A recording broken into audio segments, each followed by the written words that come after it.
Namaste Gurukulians. I hope you all are fit and fine. So let us resume the discussion of our chapter for class 10th, that is the rise of nationalism in Europe. In the previous class we discussed about how the revolution took place, how revolution was suppressed by the liberals. Today we are going to discuss about some of the famous personalities who were involved in the unification of Italy, right? After that we will discuss about these famous personalities, the main points of course only, and we will see the making of Germany and Italy, right? So in this today's video we will discuss all these topics. So if you look at the famous personalities involved in the unification of Italy, we will come to know that there were three major personalities who were involved in this, and the first one was Giuseppe Mazzini. Mazzini was, you can say, one of the most important revolutionary of Europe who helped the European countries, especially the Italy, to unify. Unify means, see, earlier the kingdoms were divided into separate segments, or you can say different fragments. So Mazzini played an important role. How he played an important role? He made two underground societies. उसने दो underground society बनाई. एक का नाम था young Italy इन मार्सेल्स, जो कि of course France में है, और यंग यूरोप इन बर्ने. इसने दो अंडरग्राउंड सोसाइटीज़ बनाई, और इस अंडरग्राउंड सोसाइटीज़ में मजीनी जो है मेंबर्स को जोड़ते थे, जो नेशनलिस्ट फीलिंग के साथ मजीनी के साथ जुड़े हुए रहते थे. और ये सारे मेंबर्स जो है बाद में सही वक्त सही मौका पड़ने पर मजीनी के साथ हुए, और जो मोनार्कियल सिस्टम था, द ओल्ड रिजीम का सिस्टम था, उसको इन्होंने ब्रेक किया. ठीक है. The third one is Count Camillo de Cavour. Count Camillo का दो अचीवमेंट है. The first achievement of Camillo is he became the prime minister of Piedmont. Piedmont का एक इलाका है, सार्डिनिया पाइडमेंट का इलाका, ठीक है, ऑस्ट्रिया के पास था पहले, उसको हटाकर ये आगे बढ़े और पाइडमेंट के इलाके पर इन्होंने अपना कब्जा किया और वहाँ के प्राइम मिनिस्टर बने. ऑस्ट्रियन फोर्सेस को इन्होंने हराया. He defeated the Austrian forces. Third one is Giuseppe Garibaldi. Garibaldi का सबसे बड़ा कंट्रीब्यूशन क्या था? He was a central figure in unification of Italy. Italy के यूनिफिकेशन में Garibaldi was a central figure. He was famous as the hero of the two world. जैसा भगत सिंह के बारे में कहते हैं ना, तो गरिबाल्दी भी एक तरह से ही वॉज अ हीरो. हीरो का मतलब ये हुआ कि गरिबाल्दी का जो कैरियर था, गरिबाल्दी एज अ नेशनलिस्ट था, वो बहुत बड़ा रोल प्ले किया इन सपोर्टिंग मजीनी. और जब जैसे ज़रूरत पड़ती थी ना, वैसे लोगों को सपोर्ट करते थे, और धीरे धीरे इन्होंने यूनिफिकेशन के काम को आगे बढ़ाया. Right. So now let us discuss about these three personalities in detail. Now let us see about Mazzini. But Mazzini, see, in the 1830s, during the time of 1830s, Mazzini was one of the most important revolutionary who tried to unite Italy. 1830 का जो time था उसमें मजीनी was one of the important revolutionary था, जो कि Italy को reunite करने के लिए उसने बहुत सारे काम किए. So during the 1830s, Mazzini had sought to put together a coherent program for the unitary Italian Republic. He formed two underground societies, first Young Italy in Marseilles and second Young Europe in Berne.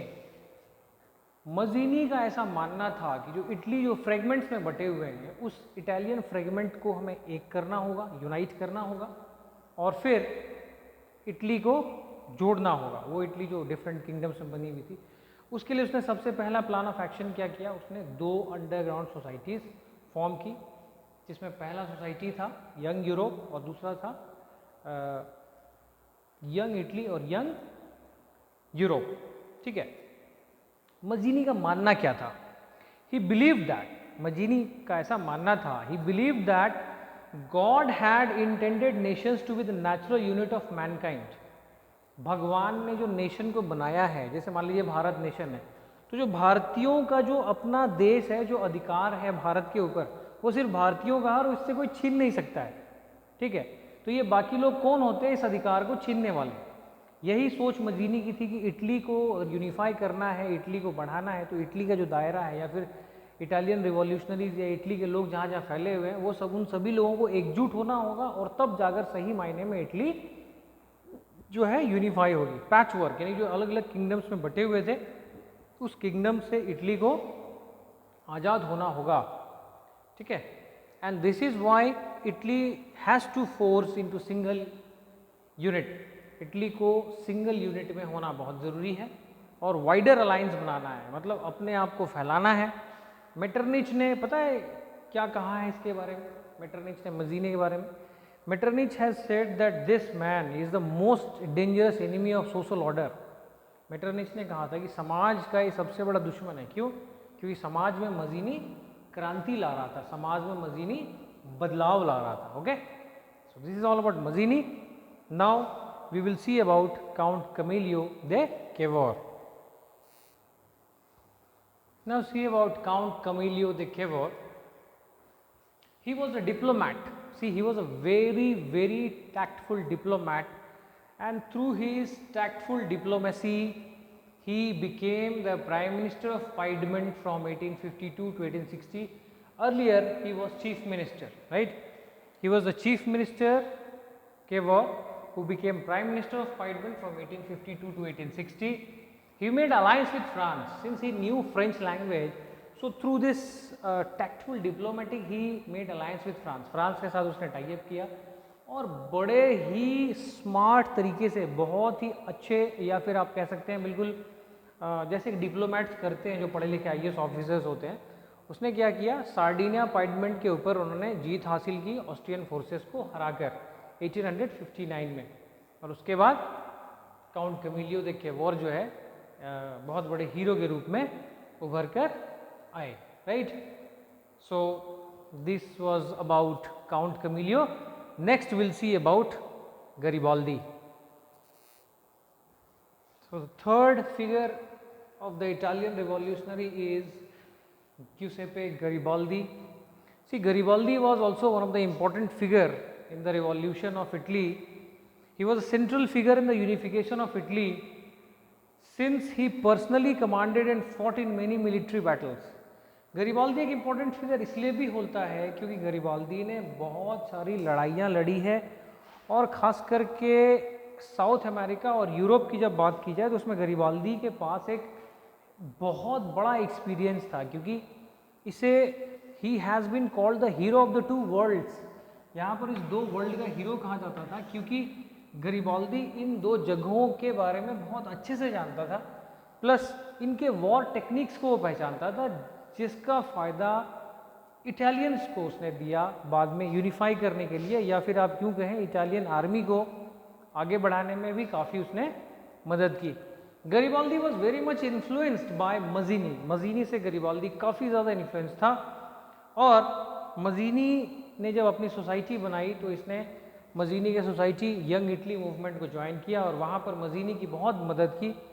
बाद में 1854 में इन्होंने Victor Emmanuel II को भी support किया for his unification to Italy. जब Victor Emmanuel II Italian unification के लिए काम कर रहे थे, तब जाकर गरीबाल्दी ने विक्टर इमैनुअल को सपोर्ट किया आउट ऑफ द बॉक्स जाकर, और बहुत सारी चीज़ों में हेल्प किया ताकि इटली का जो यूनिफिकेशन प्रोसेस है उसे आगे बढ़ सके।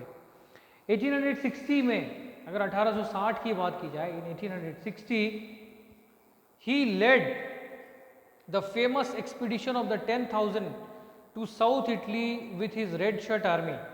1860 में 10,000 लोगों की रेड शर्ट आर्मी लेकर famous expedition, expedition means going on any adventure, okay, इन्होंने ये किया इन 1860। इन 1867 he led the army to Rome to fight for papal state where a French garrison was stationed। 1867 में रोमन्स आर्मी ने French army के खिलाफ लड़ाई की, जहाँ पर पैपन एक जगह था जहाँ पर गैरिसन वो जगह होता है जहाँ पर हथियार गोला बारूद रखे जाते। फ्रेंच आर्मी के हथियार गोला बारूद रखे हुए थे और उसको उन्होंने डिस्ट्रॉय करने में इटालियन आर्मी की काफ़ी ज़्यादा हेल्प की। right? In 1870 France withdrew his troops from papal states were finally joined to Italy, or it is because of Garibaldi that in 1870 जो फ्रांस के ट्रूप्स थे उन्होंने अपने आप को विड्रॉ कर लिया और जो पेपल स्टेट था वो इटली में मिला दिया गया. So you can see the contribution of Garibaldi. Garibaldi का कंट्रीब्यूशन बहुत बड़ा रहा क्योंकि गरीबाल्दी का जो हम अगर प्रोफाइल देखें तो it is really a diverse one. उन्होंने बहुत सारी लड़ाइयों में साथ दिया, आर्मी के भी मेंबर रहे, वॉर हीरो रहे, मूवमेंट को सपोर्ट किया, विक्टर इमैनुअल को सपोर्ट किया, और सबसे बड़ी बात ये थी कि साउथ अमेरिकन और यूरोपियन फ्रंट पे आर्मीज़ को कैसे टेक्निक से लड़ी जाए, कैसे विनिंग प्रोसेस को फॉलो किया जाए, that was all planned by Garibaldi. So he was also one of the important figure in the unification of Italy. Now will see unification of Germany and Italy.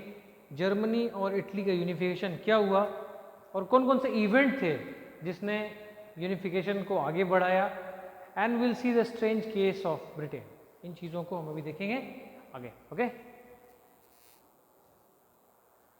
Now will see about unification of Germany. Now the question is unification की जरूरत क्यों पड़ी. तो Italy और Germany का अगर case हम देखें तो earlier we will see that these German states were divided into a number of provinces, right, ruled by different kings. So when the people or when the national sentiment in 1848 began inside the people and they felt that nation has to be forged into one, this idea came in the mind of different princes. They joined together, fought wars, and Germany was unified. So here a question comes that can the army be the architect of a nation? In case of Germany, German army proved to be the architect of nation. Means after 1848 when the nationalist sentiment were promoted by the conservative forces, right, for capturing state power and political domination over Europe, in Germany, the nationalist feeling were widespread among middle class, especially in the years of 1848, and they were demanding few things. Their first demand was universal adult suffrage, which was not granted at that time, right? Equal rights to women, that was not granted at that time. Third thing, equality before the law, obviously that was also not existing. So the liberals, they wanted equal rights, and you can say the middle class people were actually who initiated this movement of unification. So from there started the unification of Germany. Now what happened? So these were the major events which led to the unification of Germany. The first event this was the war with Austria, Denmark and France, running over 7 years. For long 7 years they fought war, and the end result was the Prussian victory and completed the unification. So Prussia was made into a German state and the unification of Germany was complete. In January 1871, the Prussian king William I, Kaiser William you can say, he was proclaimed the German emperor at Versailles. At Versailles all the leaders met, wherein the people and the different leaders, they proclaimed German King William as their Prussian king. On 18 Jan 1871, an assembly comprising the princes, all the German prince, and in 1871 an assembly comprising the princes of German states, representatives of the army chiefs, important ministers including Otto von Bismarck, who was one of the important figure, he proclaimed Kaiser William as the new German emperor. सबकी सहमति से Germany को नया emperor मिला, और जब Germany को नया एम्परर मिल गया, जो नया राजा मिला, so the new state they placed a strong emphasis in on modernizing the currency. जो नया स्टेट बना उसने करेंसी को सबसे पहले मॉडर्नाइज किया, बैंकिंग सिस्टम को लीगल किया उन्होंने और जुडिशियल सिस्टम को सुधारा, राइट, जिससे लोगों का विश्वास जो है वो बना हुआ रहे। The Prussian measures and practices often become a model for the rest of the Germany. और जो प्रशियन किंग के